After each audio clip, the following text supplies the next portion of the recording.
하나님 말씀 히브리서 11장 30절, 히브리서 11장 30절 우리 한 절만 한 목소리로 합독하겠습니다. 시작. 믿음으로 7일 동안 여리고를 도니 성이 무너졌으며. 아멘.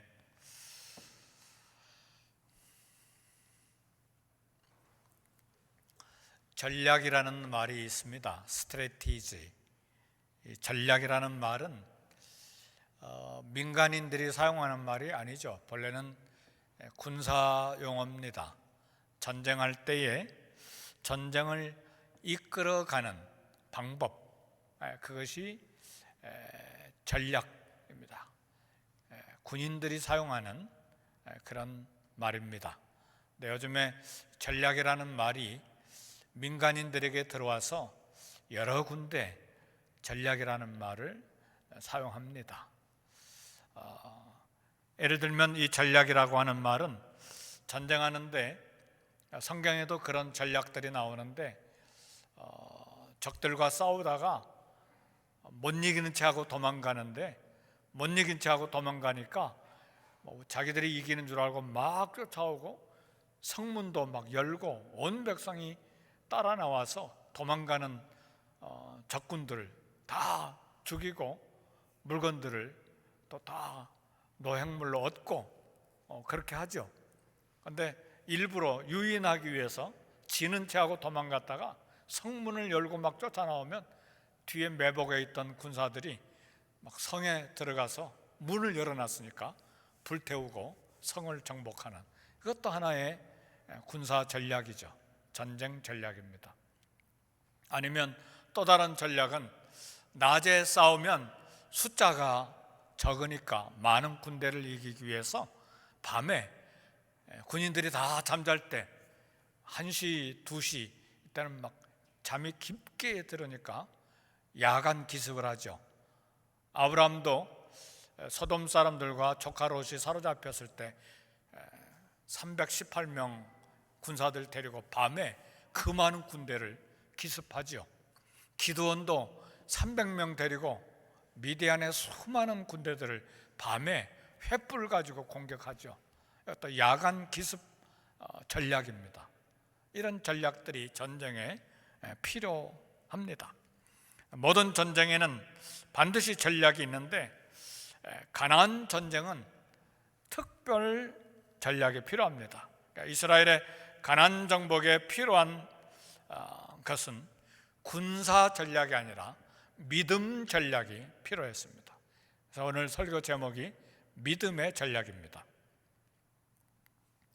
애굽을 탈출한 이스라엘은 믿음으로 홍해를 건넌 후에 마침내 40년이 지났어요. 미디안 광야를 40년 동안 계속 돌아다니는 지 벌써 40년이 지났어요. 그래서 광야 생활 40년 후에 이제는 가나안 땅으로 들어가는데, 이스라엘은 강력한 요새인 여리고 성을 만났습니다. 이스라엘은 이 성을 정복하지 아니하고는 가나안 땅을 정복할 수가 없었습니다. 요단강을 건너가면 바로 이 여리고성이 있기 때문에, 실제로 가보니까 요단강에서 여리고 마을을 들여다보니까 저 보여 앞에, 그러니까 이 여리고성을 정복해야 그 다음에 계속 예루살렘으로 그리고 남쪽 북쪽으로 이렇게 정복해 나갈 수 있는데, 과연 이스라엘이 광야 40년 동안 여리고성을 정복할 만한 믿음이 준비됐는가? 이 여리고성은 40년 전에 정탐꾼들이 보고 겁을 먹었던 성 중에 하나입니다. 신명기 1장 28절에 보니까 이 백성은 우리보다 장대하고 키가 크다, 그 말이죠. 성읍은 크고 그 성곽은 하늘에 닿았고, 그래서 모두 다 겁을 먹고 벌벌 떨었습니다. 그래서 40년 전에 너무 겁이 났기 때문에 가나안 땅으로 정복 전쟁을 들어가지 못하고 되돌아서 광야 40년을 방황하게 된 것입니다. 이스라엘의 정복 전략은 뭐냐면 가나안 땅의 남쪽부터 쳐들어 올라가는 것이 아니라 여리고성은 남과 북에 가운데가 있어요. 허리에 있어요. 허리 부분에 여리고성이 있어요. 그러니까 가나안 땅의 남과 북의 중간에 허리에 견고한 요새 여리고성이 자리 잡고 있는데, 우리 6.25 전쟁 때 메가더 장군하고 연합군대가 어디를 공격했습니까? 인천이잖아요. 남과 북의 한 중앙 인천을 공격해서 인천 상륙작전에서 남과 북으로 이 북한군을 이렇게 대적해서 싸웠잖아요. 그런 것처럼 여리고성이 이 가나안 땅의 허리에 있기 때문에 여기를 먼저 쳐서 공격하고 그 다음에 남과 북으로 정복해 가는 그런 전략인데,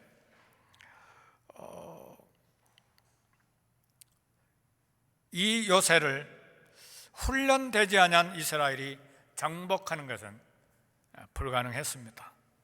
근데 히브리서는 1500년 전에 이 여리고성을 정복한 사건을 한 절로 오늘 이야기했습니다.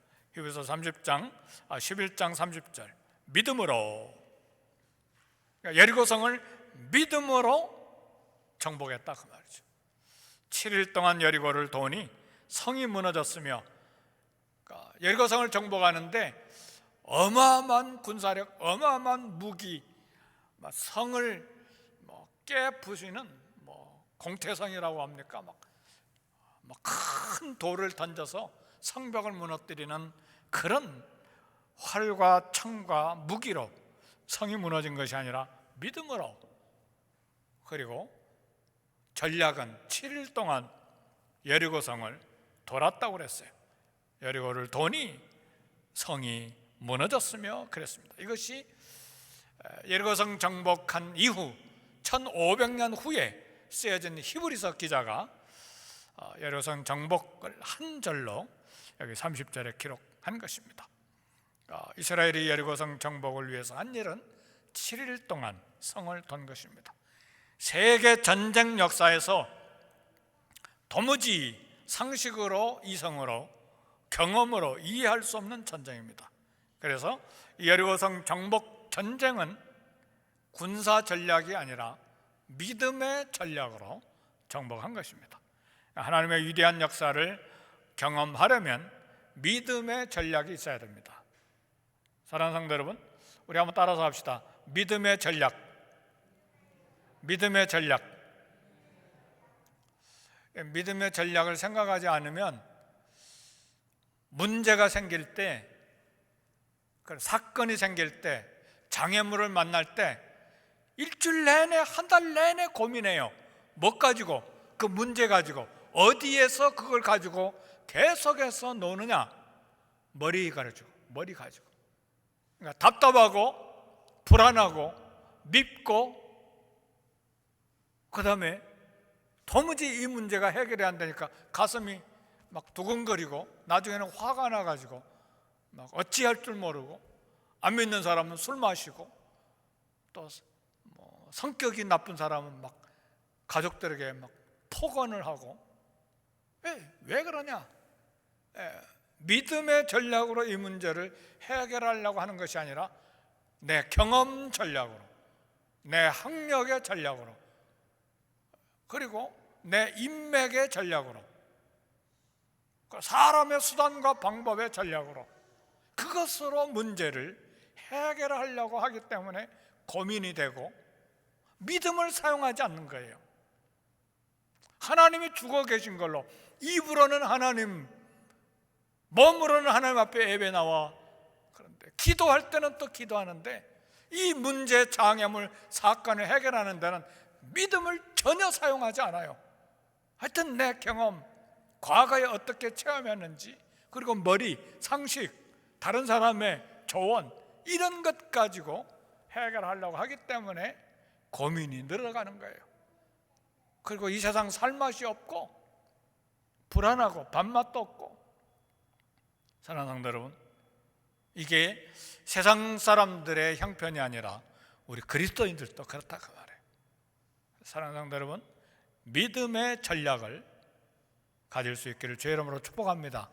모든 인생의 문제, 자녀의 문제든 경제적인 문제든 질병의 문제든 인간관계에 꼬이고 얽힌 문제이든 모든 문제를 믿음의 전략을 가지고 이 문제를 풀어갈 수 있기를 바라요. 그래서 제목을 믿음의 전략으로 정한 거예요.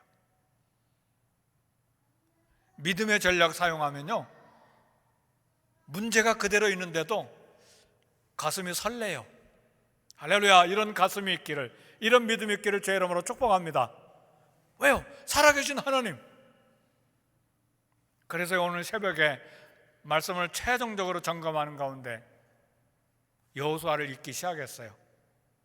여리고성 정복이 히브리서에서는 11장 30절 딱 한 절이지만 여리고성 정복을 위해서 여호수아를 보면 여러 장이 기록이 되어 있어요.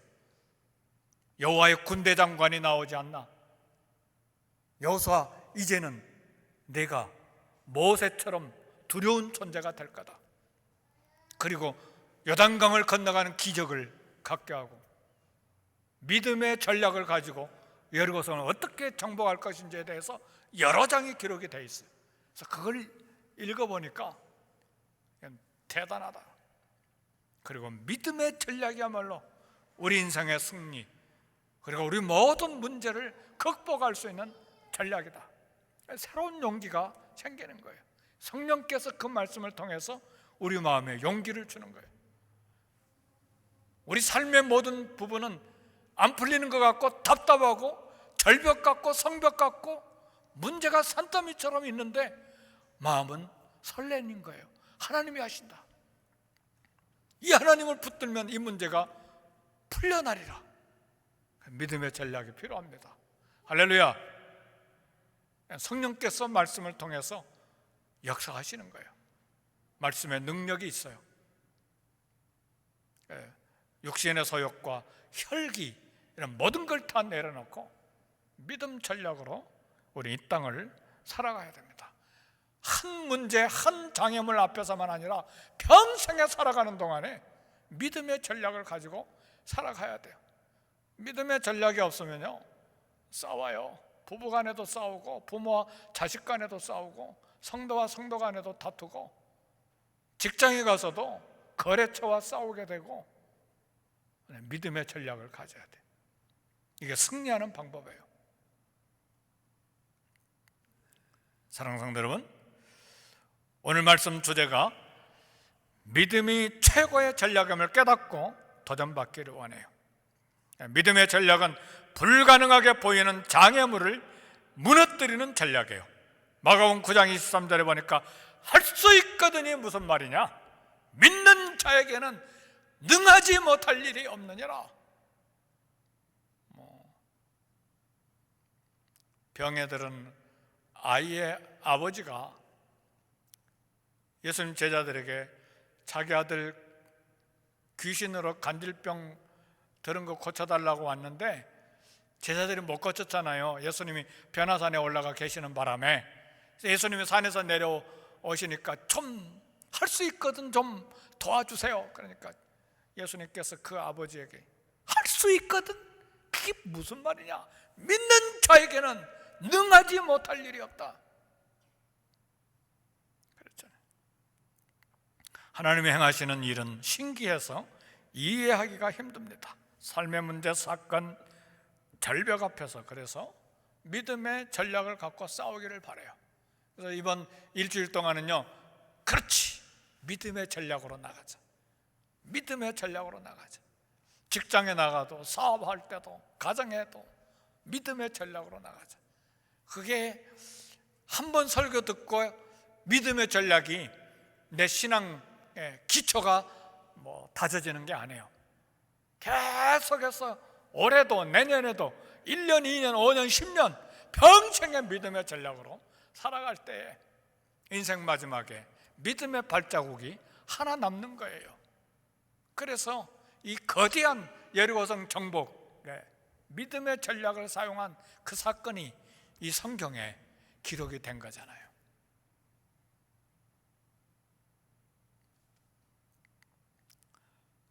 분명 40년 전 이스라엘의 눈에 여리고는 두려움과 공포의 대상이었어요.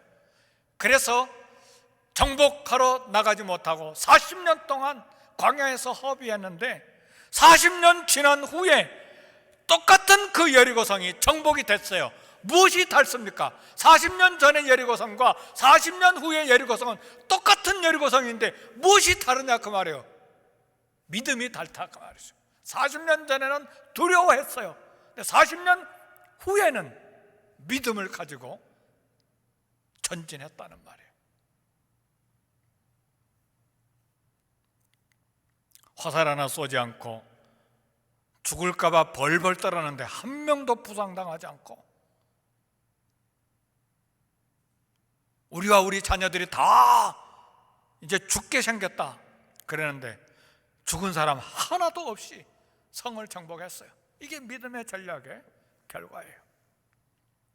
이스라엘의 한 일은 단지 하나님의 명령을 따라 성 주위를 하루에 한 바퀴씩 6일간 돌고 7일째는 하루에 7바퀴 돌고 마지막 날 제사장들이 나팔을 불었고 백성들은 큰 소리로 외쳤는데 이중으로 된 성벽이 무너져 버렸어요. 역사학자들의 말에 의하면 이중으로 된 성벽이 안으로 무너진 것이 아니라 밖으로 무너졌어요. 보통 성이 앞으로 무너지기가 어렵잖아요. 안쪽으로 무너지는 것이 바깥쪽으로 무너지지는 않죠. 이중성벽이 무너진 거예요. 이중성벽 잘 이해가 안 되는 모양인데 수원에 가봐도 수원성이 있잖아요.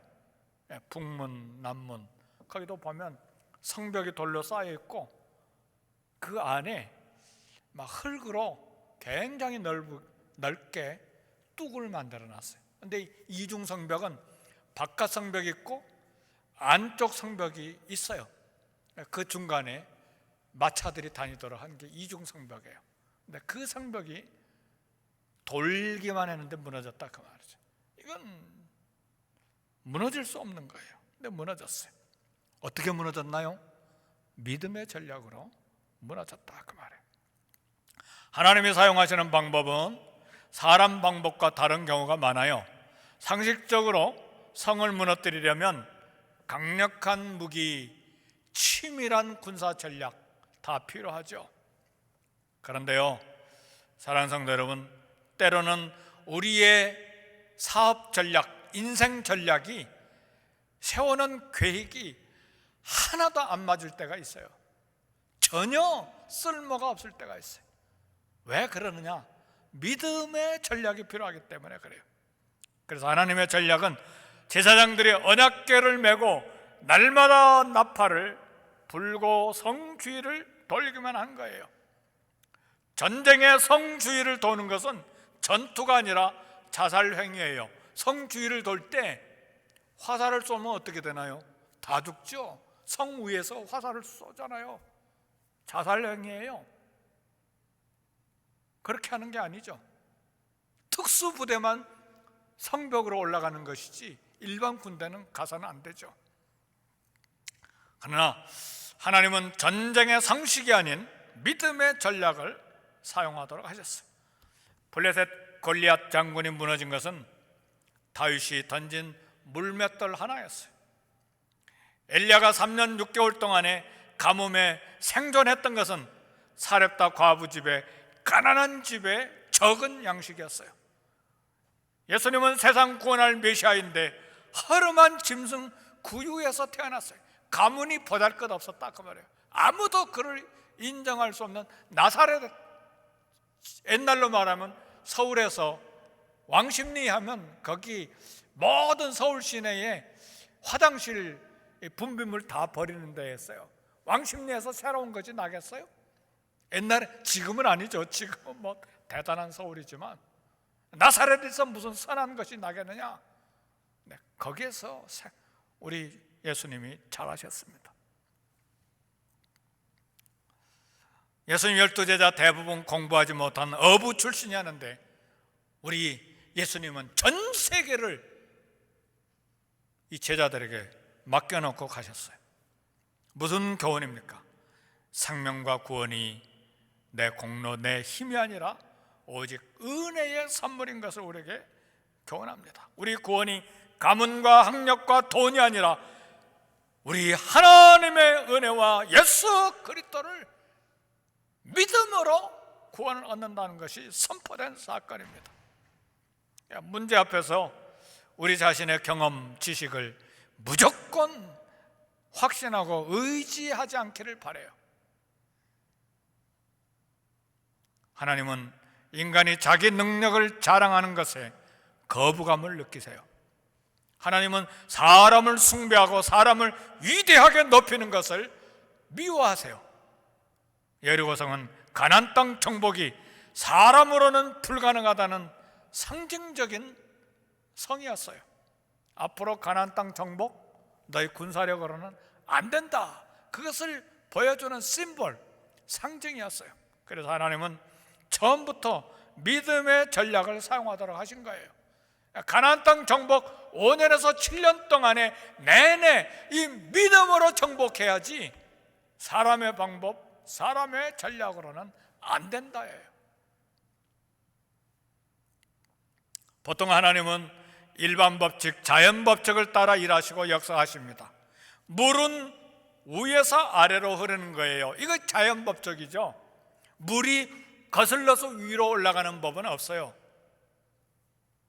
뿌리가 있는 나뭇가지에서 꽃과 열매가 맺는 것이 자연 법칙이죠. 그러나 하나님이 자연 법칙에만 묶여서 그 안에 갇혀 있는 분은 아닙니다. 언덕에 넘쳐 흐르던 요단강이 흐르기를 멈추고 물이 북쪽으로 멀리 담처럼 쌓여갔어요. 이게 요단강 도하 사건이에요. 요단강을 건넌 사건이에요. 뿌리가 잘려서 오래된 아론의 마른 막대기, 뿌리가 마른 지 너무나 오래돼서 마른 막대기로 계속 가지고 다녔던 그 아론의 지팡이에서 싹이 나고 꽃이 피고 설구 열매가 맺었어요. 이건 자연 법칙이 아니에요. 다니엘이 사자굴에서 생명이 보존된 것은 자연 법칙이 아닙니다. 폭식하는 동물 까마귀가 매일 떡과 고기를 엘리야에게 아침 저녁으로 물어다 준 거 자연 법칙이 아니에요. 까마귀는 자기 입에 있는 거 절대 남에게 주지 않아요. 근데 엘리야에게 아침 저녁으로 날마다 떡과 고기를 가져다 줬어요. 이건 자연 법칙이 아니에요. 바벨론의 맹렬한 풀무불 속에서 새 히브리 청년이 살아나왔어요. 자연 법칙이 아닙니다. 새 히브리 청년을 그 풀무불 속에 데리고 갔던 군인들은 다 불에 타서 죽었는데 불 속에 던져진 새 청년들은 살아나왔어요. 하나님은 방법을 뛰어넘어 역사하십니다. 만물보다 뛰어넘었어요. 우리 눈에 문제들이 어떤 크기로 보이냐, 그것은 내가 하나님을 얼마나 신뢰하고 있느냐에 단번에 결정이 나요. 사랑하는 성도 여러분, 우리 믿음을 오늘 말씀을 가지고 달아봐야 돼요. 믿음의 전략을 행사하려면, 믿음의 전략을 사용하려면 내 믿음의 현 주소를 저울에 달아봐야 돼요. 그리고 믿음이 부족할 것 같으면 날마다 말씀을 읽어야 돼요. 날마다 경제의 동향을 보는 것이 아니라, 날마다 내 직장 확장을 위해서 연구하는 것이 아니라 말씀을 들여다봐야 믿음이 생긴다 그 말이에요. 왜요? 믿음은 들음에서 나며 들음은 그리스도의 말씀으로 말미암느니라 그랬으니까 믿음이 생기려면 말씀을 들여다봐야죠. 그것이 인생을 성공적으로 살 수 있는 방법이에요. 우리 자녀들 믿음이 좋은 아들, 딸들이 되기를 원합니까? 기도만 합니까? 아니에요. 기도만 가지고 안 돼요. 그 아들, 딸들이 하나님의 말씀을 매일 읽어야 돼요. 그걸 확인해야 돼요. 그래야 믿음이 자라요. 저절로 되는 것 아니에요.